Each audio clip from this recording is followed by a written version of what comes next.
Hi guys, we're going to be doing 2.9, the quotient rule.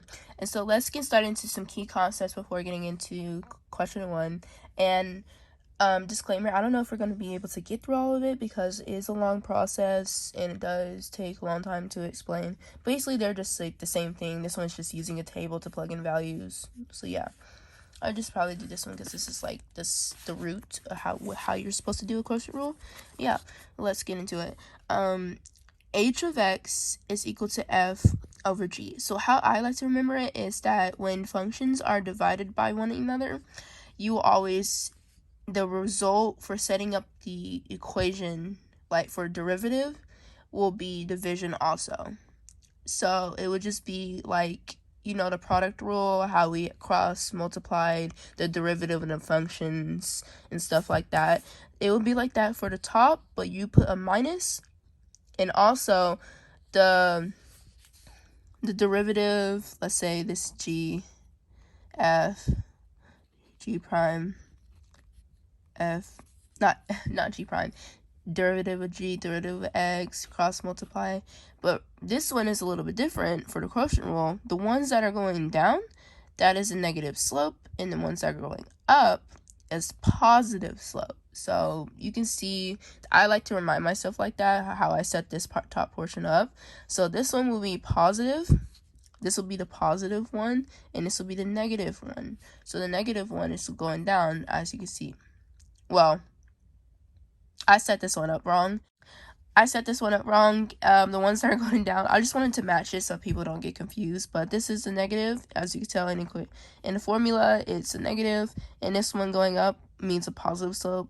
That will then be in front. And for the bottom, I like to memorize that you just square root the bottom, the denominator, from the original equation. Well, that's all. That's pretty much it. So yeah, let's get into it. So this, like I've said, break up the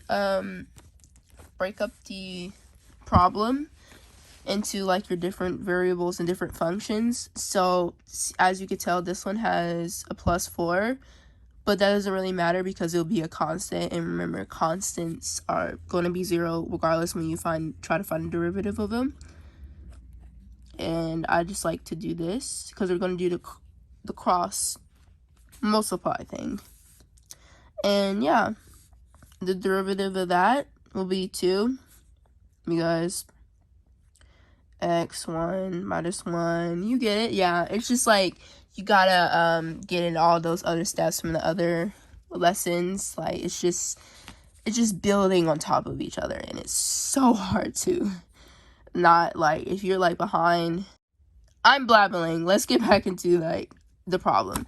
But yeah, 1 minus 1 and x to the 0 is 1. So yeah, and right here it'll just be 3. You automatically get these because I said they were quotients, but that's just going into the derivative part. Just keep this original part.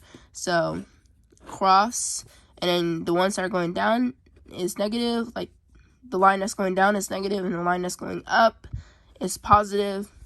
So how you set it, f of x, the derivative of f of x will be like this.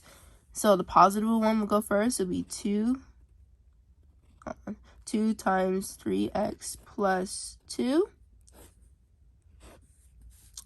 minus 3 times 2x plus 4 over, and you just square your g.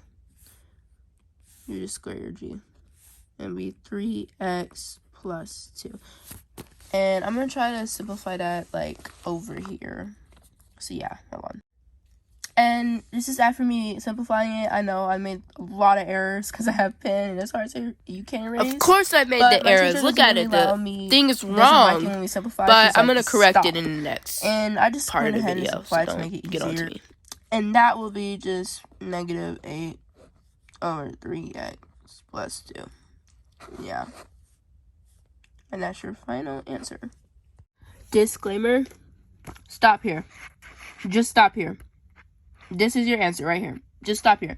Don't even worry about what I put or none of that. I forgot to put the square. But like, stop here. final answer. They don't need you to simplify all that. You're wasting time on AP exam. Stop there. Basically, just stop there. Yep. Bye.